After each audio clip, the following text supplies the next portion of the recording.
Bismillahirrahmanirrahim. Alhamdulillahirabbil alamin. Wassalatu wassalamu ala nabiyyil karim wa ala alihi wa ashabihi wa man tabi'ahum bi ihsanin ila yaumiddin. Amma ba'd.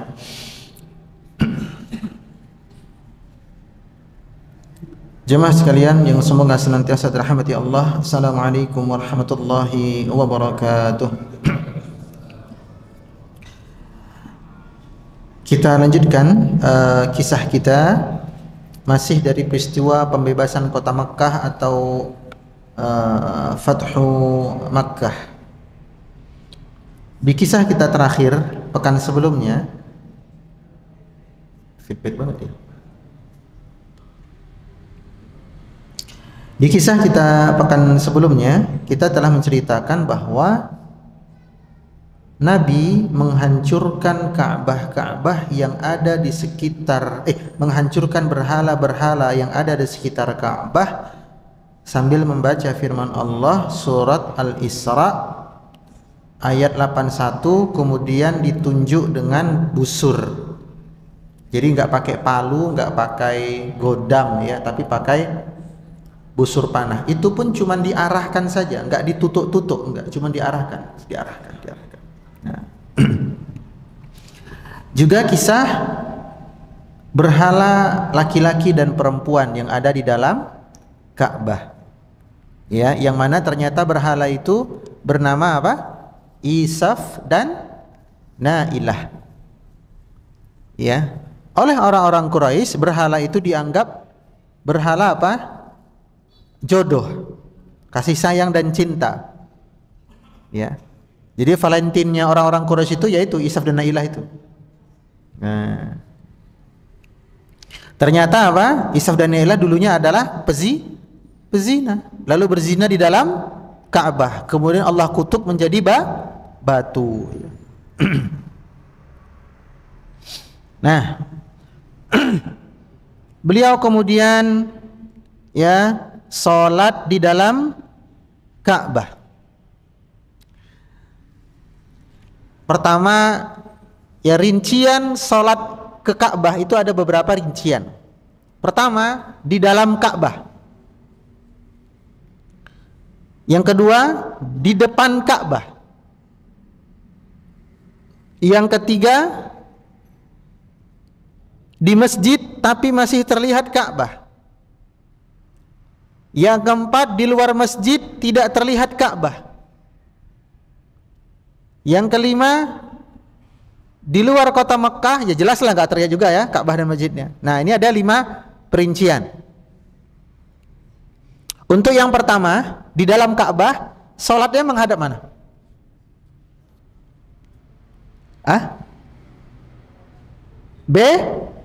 Bebas.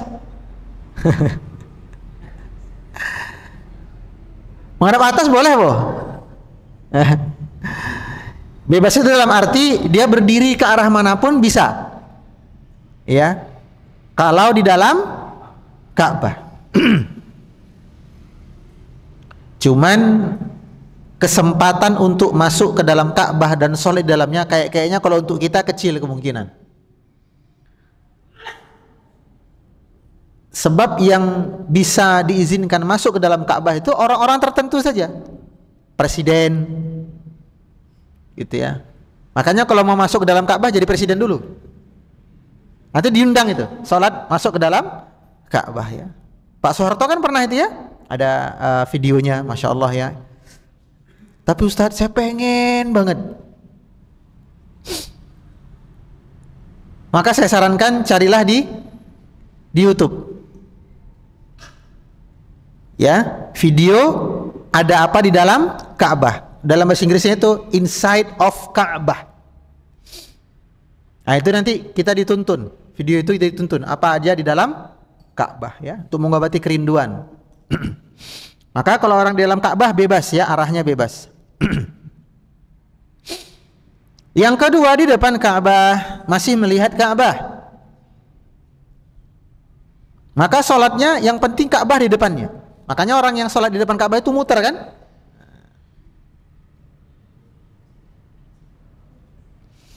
Yang ketiga, sholat di dalam Masjidil Haram dan masih melihat Ka'bah. di dalam Masjidil Haram dan masih melihat Ka'bah, maka salat dia harus tepat mengarah Ka'bah. Ya. Yang keempat, di luar Masjidil Haram, di luar Masjidil Haram tidak bisa melihat Ka'bah tapi masih melihat masjidnya. Maka salat yang menghadap ke arah masjid sambil didekatkan mengarah Ka'bah. Jadi menghadap Masjidil Haram itu sudah mencukupi, dikuatkan lagi dengan mendekat mengarah ke arah Ka'bahnya. Yang kelima, tidak bisa melihat Ka'bahnya, tidak pula bisa melihat masjidnya. Maka kemana arahnya? Cukup mengarah saja. Ya, kira-kira ini sudah mengarah ke Masjidil Haram atau ke Ka'bah, sudah cukup. Ya, ini 5 tingkatan salat ke arah Ka'bah.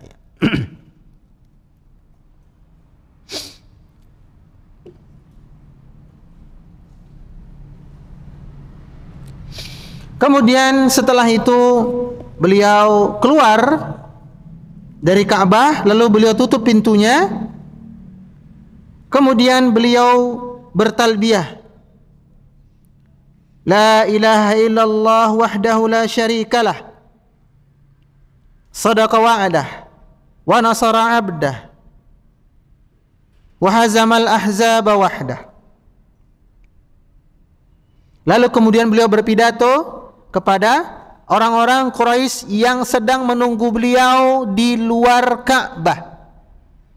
Jadi orang-orang Quraisy menanti nasib dan eksekusi. Mekah seluruhnya telah ditaklukkan, orang-orang Quraisy sudah nggak bisa ngelawan, ya. Lalu mereka berkumpul di sekitar Ka'bah menunggu apa keputusan dari Rasulullah sallallahu alaihi wasallam.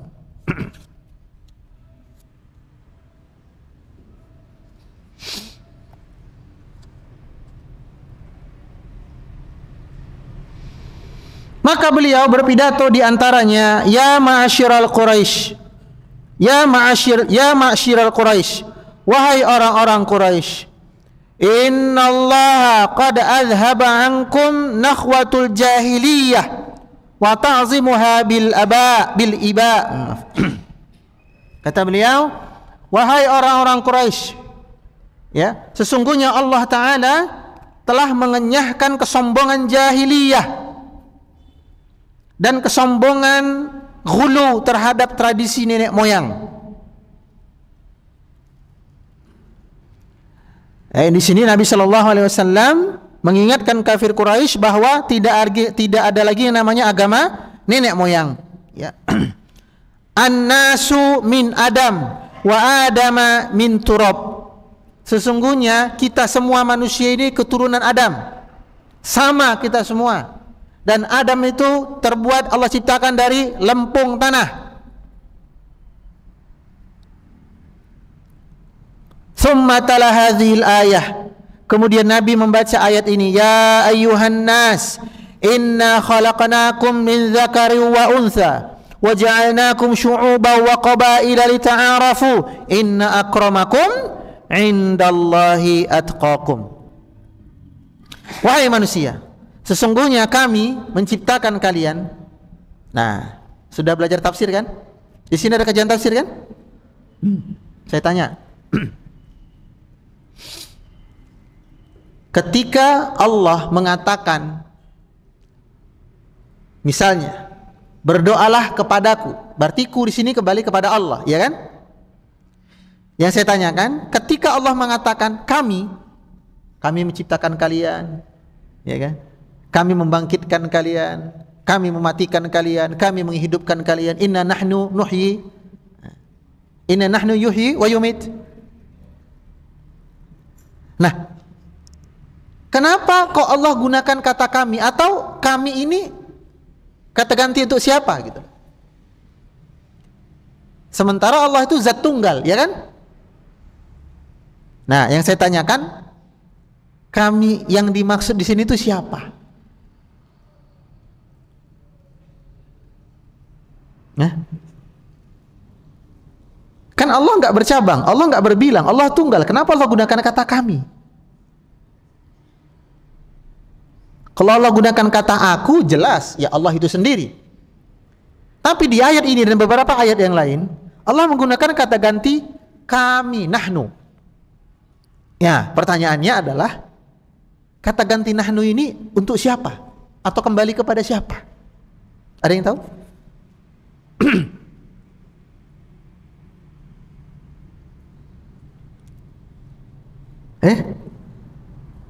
Belum pernah dengar.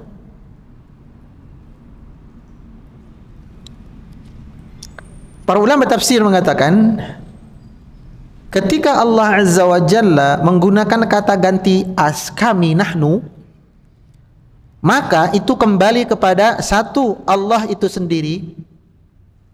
Yang kedua, para malaikat. Para malaikat. Dalam rangka apa? Dalam rangka memuliakan bangsa malaikat, karena mereka adalah hamba Allah yang tidak pernah bermaksiat. Ya, memuliakan malaikat. Karena di antara sifat-sifat malaikat adalah tidak pernah bermaksiat kepada Allah, tidak pernah membantah Allah, tidak pernah ngeyel, dan selalu melaksanakan perintah. Makanya malaikat Israfil yang Allah tugaskan untuk meniup sangkakala pada hari kiamat, kata Nabi kita, sejak Israfil itu diciptakan oleh Allah, bersamaan dengan Allah ciptakan pula sangkakala, trompet hari kiamat, maka sejak saat itu Israfil ujung bibirnya sudah berada di pangkal trompet tadi, sudah standby, tinggal nunggu perintah dari Allah. Inilah ciri khasnya malaikat, ya, selalu taat, tidak pernah bermaksiat kepada Allah. Maka dalam rangka untuk memuliakan bangsa malaikat, ada beberapa ayat, beberapa tempat Allah gunakan kata ganti kami. Itu maksudnya Allah dan malaikat, ya. Kami ciptakan kalian dari kalangan laki-laki dan perempuan. Nah, ini lihat ya. Berarti Allah ciptakan manusia cuman ada dua jenis kelamin. Nek ora lanang ya wedok, nek boten jalar ya setri, nek enggak laki ya perempuan. Tidak ada yang di tengah-tengah. Ya, kamu siapa namanya? Markona. Oh, perempuan. Oh, enggak Pak. Loh, kok bukan? Kamu ke Markona kan perempuan? Bukan Pak. Loh, kamu gender kamu apa? Netral. Kita katakan yang namanya netral itu cuman ada di transmisi mobil atau gigi sepeda motor, tuh netral ada.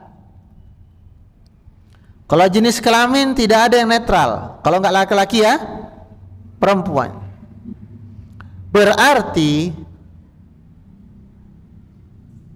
tidak tepatlah argumen kaum LGBT, ya, transgender dan semisalnya, yang mengatakan misalnya laki-laki menjadi waria, menjadi bencong gitu ya, banci. Lalu dia berkata, ini takdir Tuhan yang menetapkan saya ini wanita terjebak di dalam tubuh laki-laki, ya gak? Kan itu diantara argumen pembenaran penyimpangan mereka. Demikian pula yang perempuan, saya ini aslinya laki-laki tapi terjebak di tubuh wanita. Kenapa enggak sekalian kau katakan saya ini sebenarnya orang gila terjebak di tubuh orang waras? Gampang aja kita membantah mereka. Karena Allah cuma ciptakan manusia itu cuma dua jenis, lanang wedok wis.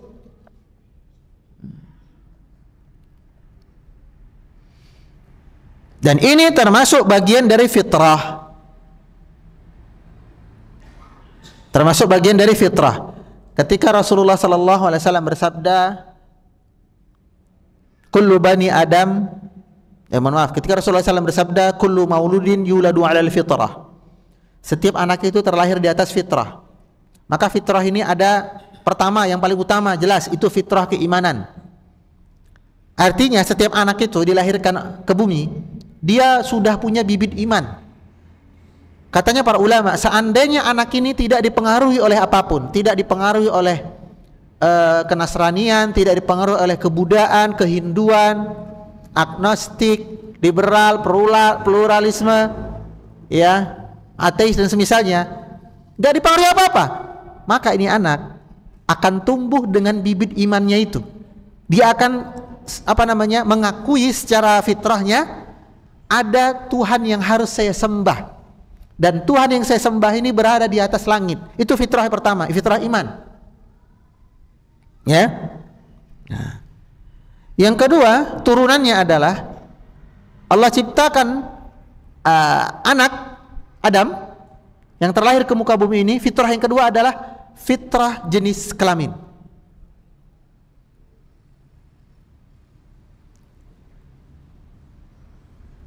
Makanya kita disunnahkan untuk membaca doa sebelum jima. Allahumma jannibna syaitan wa jannibi syaitana fima razaqtana. Kata Nabi, barang siapa yang membaca doa, artinya suami ya, suami yang baca. Kalau istri mengingatkan saja, "Bang, stop, baca dulu." Suami yang baca. Lalu kata Nabi, kalau Allah takdirkan dari jima tersebut lalu istrinya mengandung dan melahirkan anak, yang mana suaminya berdoa sebelum jima tadi, kata Nabi apa? Maka Allah akan jaga itu anak di atas fitrahnya. Allah akan jaga itu anak di atas fitrahnya. Syekh Abdurrahman As-Sa'di di dalam kata beliau tafsir Al-Quran Taisir Karimir Rahman berkata ya bahwa yang dimaksud fitrah di sini adalah anak tersebut akan Allah jaga di atas keislaman, artinya dia tidak akan murtad. Fitrah iman, ya kan? Kemudian para ulama yang lain juga merinci bahwa ayah yang membaca doa itu sebelum jima, lalu terlahirlah anak, maka anak itu juga di atas fitrah. Artinya kalau dia laki-laki akan menetap di atas laki-laki, kalau perempuan dia akan menetap di atas perempuannya, keperempuanannya. Ya. Wa ja'alnakum syu'uban wa qabaila lita'arafu. Dan kami ciptakan kalian, kami jadikan kalian berbangsa-bangsa dan bersuku-suku supaya kalian saling mengenal. Lita'arafu di sini ada dua makna. Makna yang pertama, ini makna yang paling agung, yaitu mengenal Allah. Ya, dengan kita ini berbangsa-bangsa, bersuku-suku, suku pun ada cabang-cabangnya lagi. Lita'arafu, untuk semakin kuat kita mengenal Allah. Allah ciptakan kita, masya Allah, bervariasi, bermacam-macam. Maka semakin mengenal Allah, kemahakuasaan Allah. Yang kedua, lita'arafu di sini yaitu saling mengenal antar sesama kita. Ya. Lalu kata Allah, setelah kalian saling mengenal perbedaan ras, perbedaan warna kulit dan macam-macam, inna akramakum indallahi atqakum. Jadi Nabi ceramahi orang-orang kafir Quraisy waktu itu. Apa kata Nabi? Inna akramakum indallahi atqakum. Yang paling mulia di antara kalian itu bukan semata-mata dari sukunya. Karena bangsa Quraisy lewat suku-sukunya sangat memuliakan suku atau kabilah. Dan gara-gara itu mereka sering apa? Perang antar suku, karena merasa suku gua lebih hebat.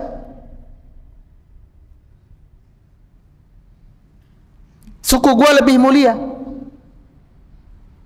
Itu yang diyakini oleh orang-orang Yahudi, ya kan?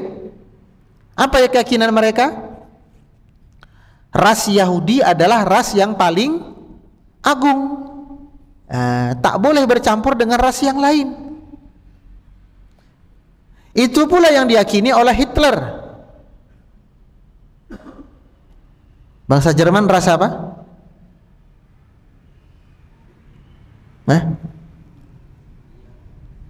Betul. Iya. Sama, makanya Hitler melakukan hal tersebut.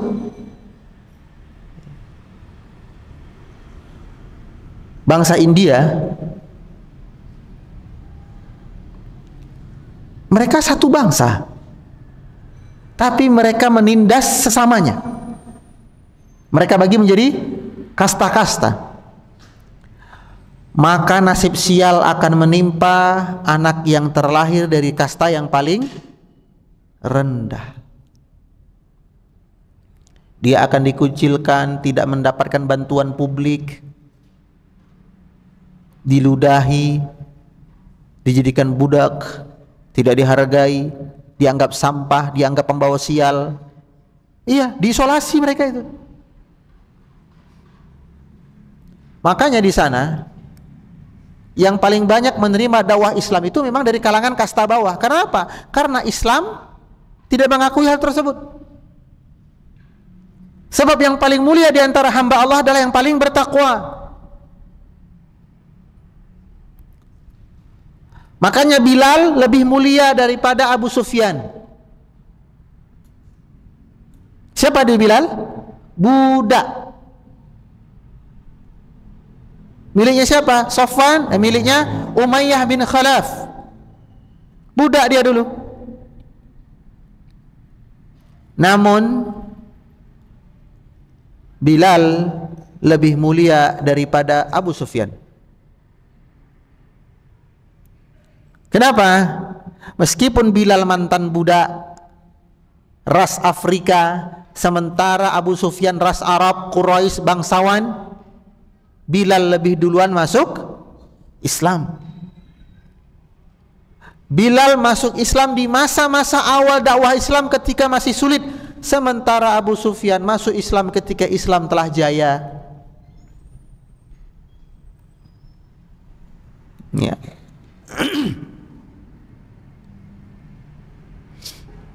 Maka harusnya menjadi peringatan, warning bagi kita. Jangan merasa lebih daripada yang lain.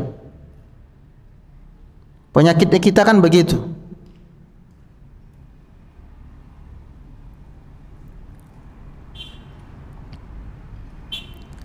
Kita turun dari kendaraan kita lebih mewah daripada sebelah kita.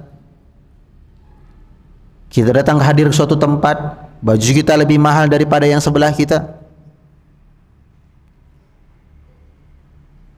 Kita datang mengurus administrasi mungkin di perkantoran pemerintahan atau mau setor dana haji, kita duduk di sebelah nasabah yang lain. Kita lihat sendalnya sendal jepit, beda warna lagi. Lalu kita bandingkan dengan sepatu kulit kita. Lalu kita merasa kita lebih baik daripada dia. Bukankah sendal jeleknya Bilal sudah menjejak surga, sementara sepatu emasnya Fir'aun terbenam di neraka?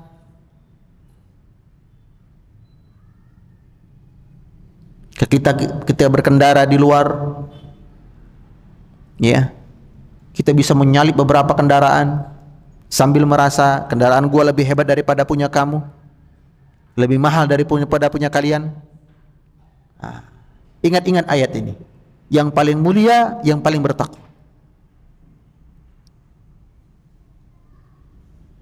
Makanya Nabi Shallallahu Alaihi Wasallam bersabda, "Rubba ash'atha akhbar." Akan ada segelintir orang di tengah umatku ini yang miskin papa, yang sangat-sangat miskin. Dzi timrain, cuma punya 2 helai baju. Kalau yang satu dipakai berarti yang satu sedang dijemur. Kalau kita kan enggak, yang satu dipakai, yang satu di lemari, satu lusin. Dzitimrain madfu'un bil abwab. Kalau dia mengetuk pintu, dia dipersulit urusannya. Kenapa? Dia bukan orang penting.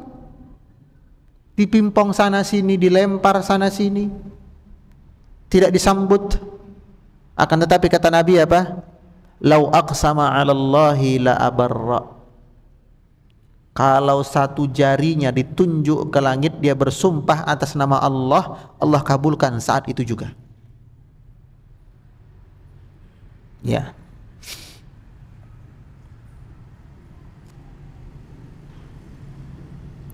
Kemudian Nabi bertanya kepada orang-orang Quraisy, "Tsumma qal, ya ma'syiral Quraisy, ya ma'syiral Quraisy, wahai orang-orang Quraisy, ma tarawna anni fa'ilum bikum?" Fa'ilum bikum. Kira-kira menurut kalian apa yang aku perbuat terhadap kalian? Mereka ini sudah tunduk semua. Sudah tunduk semua. Nabi berdiri di tengah-tengah mereka. Nabi bertanya, "Ya ma'syal Quraisy, wahai orang-orang Quraisy, ma tarawna anni fa'ilun bikum?" Kira-kira menurut kalian apa yang akan aku perbuat terhadap kalian ini? Qalu, mereka berkata, khairan, engkau adalah laki-laki terbaik, akhu karim, saudara kami yang terbaik, wa bana akhi karim, anak dari saudara kami yang terbaik. Wah, ini sekarang menjilat ya. Sekarang menjilat. Dulu apa yang mereka kata kepada Nabi kita? Sahirun, syairun, kahinun, majnun. Itu yang mereka tuduhkan dulu kepada Nabi kita, ya kan? Penyihir, pujangga, apa lagi? Penipu, dukun, orang gila. Tapi ketika mereka telah luluh lantak, Nabi tanya, menurut kalian apa yang aku perbuat? Apa kata mereka? Kau laki-laki baik, ya. Saudara kami yang paling baik, anak dari saudara kami yang paling baik.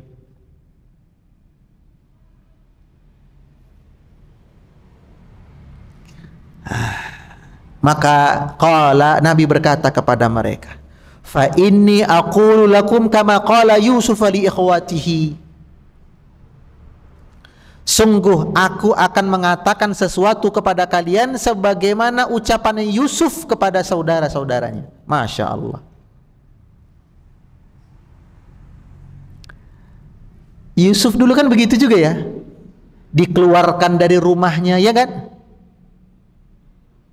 sampai akhirnya terasing ke negeri Mesir, lalu jadi budak, jadi pembantu, lalu kemudian dijebak untuk diajak berzina, lalu kemudian malah dipenjara, lalu kemudian bertambah masa penahanan penjaranya.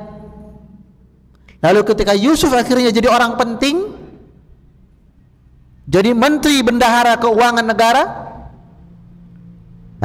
ketika Yusuf sudah di atas, datang saudara-saudaranya. Maka Yusuf berkata kepada saudara-saudaranya nih, ma tarawna anni fa'ilun bikum. Kira-kira menurut kalian apa yang aku lakukan kepada kalian?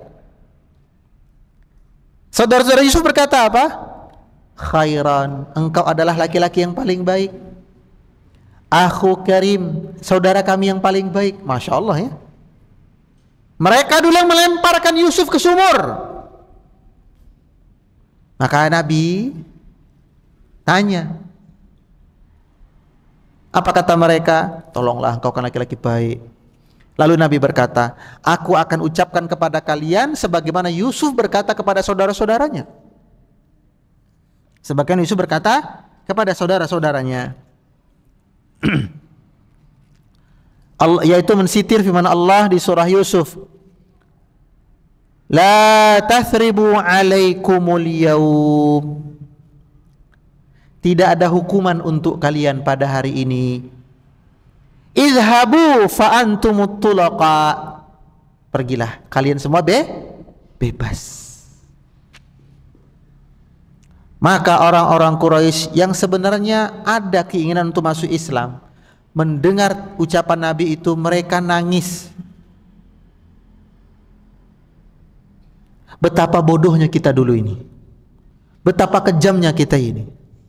Dia ini laki-laki baik, saudara kita yang paling baik, anak dari saudara kita yang paling baik, akhlaknya yang paling baik. Kita malah usir, kita malah siksa. Sekarang dia di puncak kekuasaan, kita berada di titik terendah, lalu dia berkata, kalian aku bebaskan. Adapun pembesar-pembesar dedengkot-dedengkot Quraisy, misal Abu Sufyan dan kawan-kawannya, masih kebingungan. Too good to be true. Terlalu indah kalau untuk jadi kenyataan ini. Masa kita dimaafkan? Ini benar nih. Thumma jala Rasulullah sallallahu alaihi wasallam fil masjid. Lalu Rasulullah SAW duduk di Masjidil Haram. Faqama ilaihi Ali radhiyallahu an. Kemudian Ali datang kepada beliau. Ya, Ali datang kepada beliau. Kemudian Ali berkata sambil membawa kunci Ka'bah, "Wahai Rasulullah, aku mohon serahkan kewenangan untuk menjadi juru kunci Ka'bah ini kepada keluarga kami." Kepada keluarga kami, bersama kewenangan untuk memberikan minum air Zam-Zam kepada jamaah haji. Ini permintaannya Ali bin Abi Thalib.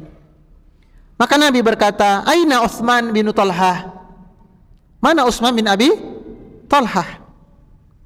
Lalu Utsman pun dipanggil dan menghadap beliau. Beliau berkata, "Ya Utsman," Utsman bin Abi Talhah ya, bukan Utsman bin Affan. Faqala lahu, "Haka, inilah hakmu, mafatihika ya Utsman. Engkaulah yang menjadi juru kunci Ka'bah ini wahai Utsman." Ya. Dan ini janji Nabi. Karena apa? Karena sejak zaman jahiliyah sejak zaman dahulunya, pemegang kunci Ka'bah itu dari kabilahnya Utsman bin Abi Talhah. Sementara yang melayani jamaah haji dengan air Zam-Zam itu kabilahnya Bani Hashim, kabilahnya Rasulullah sallallahu alaihi wasallam.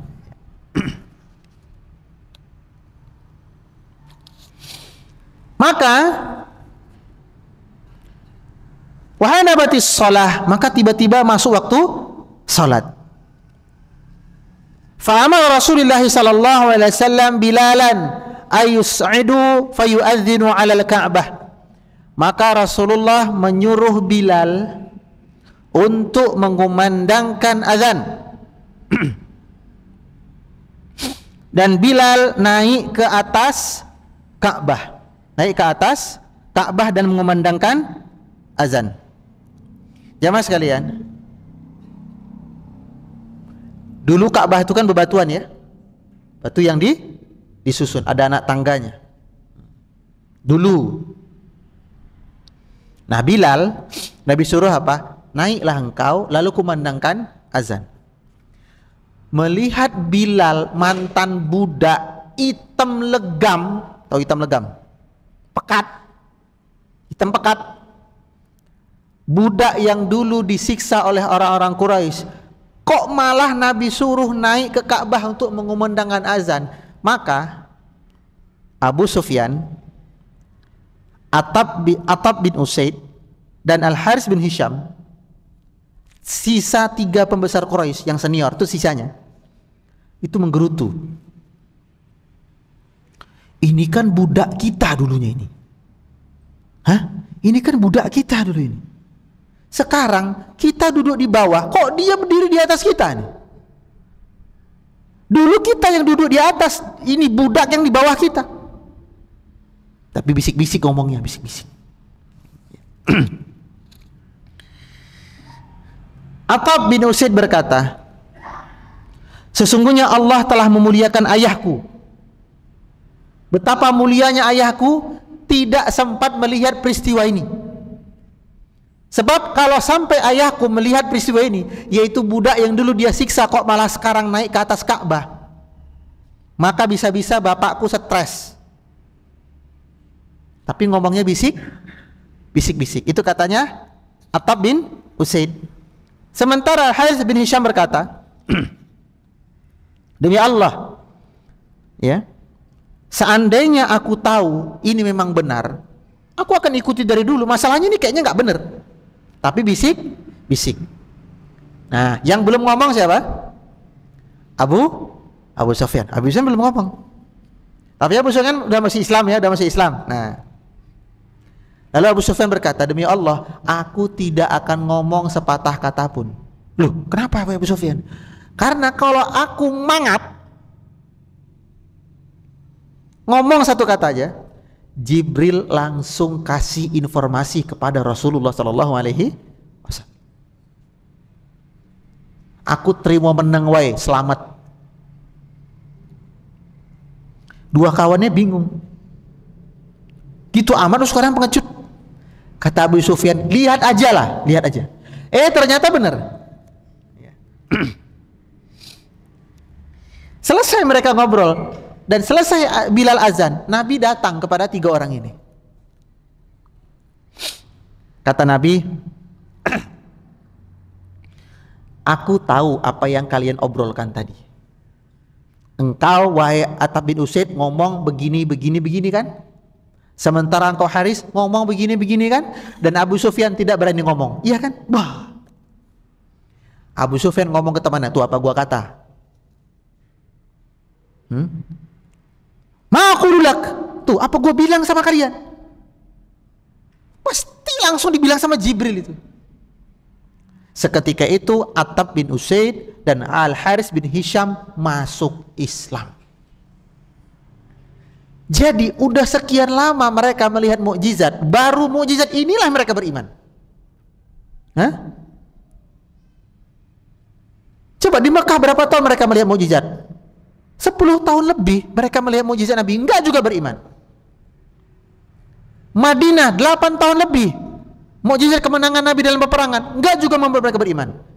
Giliran mereka bisik-bisik, lalu Nabi tahu atas wahyu, iya kan? Baru mereka beriman.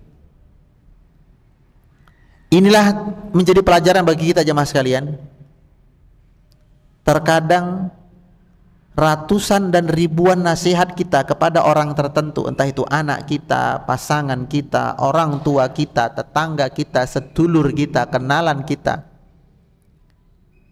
Mungkin nasihat tadi belum benar-benar sampai menghunjam ke jiwanya. Tinggal nunggu satu momen aja.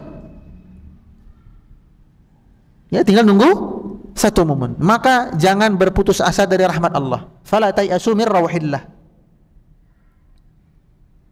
Ketika Allah menguji kita dengan anak misalnya, ya, dan nasihati bapaknya sudah, nasihati Pak D-nya sudah, simbahnya sudah, emasnya sudah, mbak E udah, ibunya sudah, semua sudah ngasih nasihat, saran, masukan, peringatan, warning. Kok belum kena? Maka kita katakan apa? Tinggal nunggu satu aja kesempatan. Ya.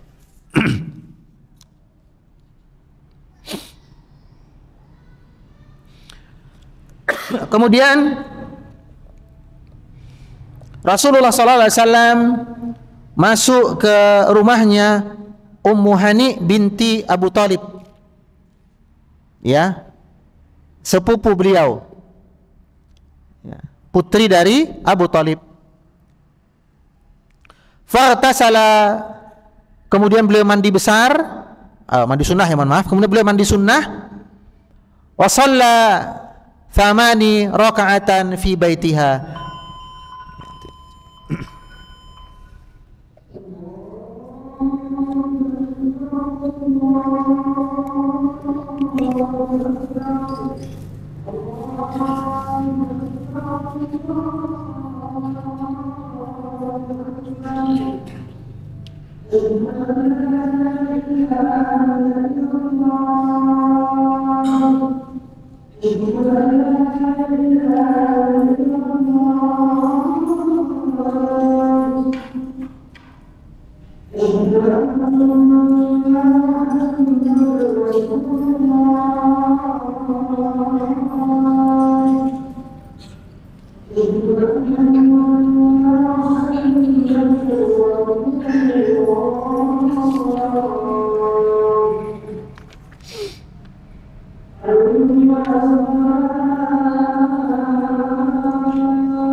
Ya, beliau kemudian masuk ke rumah Ummu Hani binti Abu Talib, kemudian mandi, kemudian salat 8 rakaat. Wa kana fi waqti duha, dan waktu itu kebetulan bertepatan dengan waktu duha. Fa zannaha min zannat bin zannaha salatid duha wa inna ma hadhihi salatul fatah. Maka banyak orang mengira itu adalah salat duha, padahal itu adalah salat sunnah kemenangan. Ya. Ini pendapat yang dipilih oleh Syekh Syafiur Rahman Al-Mubarakfuri, bahwa yang Nabi kerjakan waktu itu bukan sholat duha, tapi sholat al-fatah, sholat kemenangan. Karena berhasil menaklukkan satu negeri, Nabi sholat sunnah 8 rakaat. Dan ini sunnah hukumnya. Kemudian ihdaru dima'ur rijal min akbaril mujrimin. Nabi kemudian mengumumkan eksekusi mati kepada 9 tersangka utama. Artinya 9 orang ini, ya, siapapun kalian yang berhasil menemukannya, aku halalkan bagi kalian untuk menghabisi mereka. 9 orang ini adalah penjahat-penjahat perang yang tidak bisa dimaafkan kesalahannya. Ya. Ada 9 orang. Kita sebutkan satu-satu. Kata Nabi apa? Siapapun kalian yang menemukan 9 orang ini, fa'azintukum ayyuqatilukum. Aku izinkan bagi kalian untuk membunuh mereka, sekalipun mereka masuk ke dalam Ka'bah. Padahal hukum asalnya gimana? Haram, ya, nggak boleh. Tapi kata Nabi, untuk 9 orang ini dikecualikan. Yang pertama, Abdul Uzza bin Khattal. Kemudian yang kedua, Abdullah bin Abu Sarkhah. Yang ketiga, Ikrimah bin Abu Jahal. Tapi ini kita ceritakan nanti, ya, minggu depan insyaallah. Kemudian 4, Al-Haris bin Nufail bin Wahab. Yang kelima, Miqyas bin Syubabah. Yang keenam, Habbab bin Al-Aswad. Yang ketujuh dan kedelapan, 2 penyanyi wanita milik Ibnul Khattal. Ya, 2 penyanyi wanita milik Ibnul Khattal. Ibnul Khattal sudah kita sebutkan tadi nomor 2 kan. Nah, dia punya 2 penyanyi wanita, 2 budak yang berprofesi sebagai penyanyi. Dan di masa jahiliyah, budak yang bisa nyanyi harganya murah. Harganya murah. Sekarang, sekarang pinter nyanyi sekali manggung 500 juta. Guru ngaji itu 500 juta kayaknya nggak mungkin, ya.